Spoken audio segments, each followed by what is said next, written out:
So the iPhone 14 Pro just ended up getting announced, and I'm going to be pre-ordering it. It's going to be coming out, officially in our hands in the next coming weeks. So let's go and see how it kind of compares against the 13 Pro. Now, I will definitely tell you, if you have the 13 Pro, I would recommend keeping it. It's probably one of the best phones ever made. But the 14 Pro is looking to be like a pretty big upgrade coming from the 13 Pro. First of all, I do want to state, same exact price tag as before. So if you were planning on buying a 13 Pro and you didn't, well, thankfully you didn't, because these ones are still the same exact price, which is really cool. Now, the biggest difference, as you can tell, is that you actually do not have a notch on the iPhone 14 Pro anymore, where the 13 Pro actually did. Now, this is now being called the Dynamic Island, which basically gives us a little bit more control to that newer hole punch design that we actually have. And I actually do think it's really clever. It reminds me a lot of the touch bar that Apple had not too long ago. And I definitely do think this is a really smart move. At first, the rumors were looking to be really weird with this thing, but I'm glad, it kind of makes sense the way Apple went ahead and approached it. Now, we are getting the same size screens as before, though. So even though we no longer have a notch,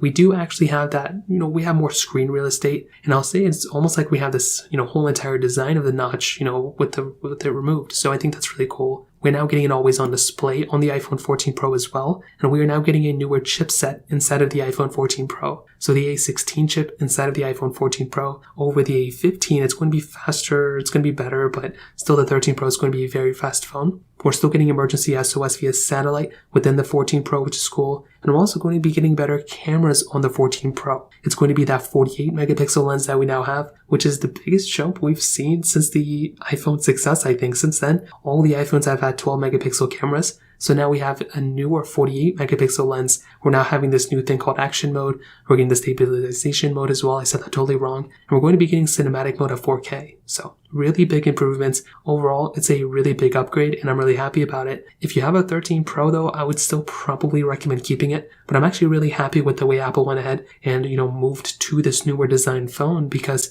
we've been needing a newer upgrade in a long time. So I'm glad Apple went ahead and did it this way.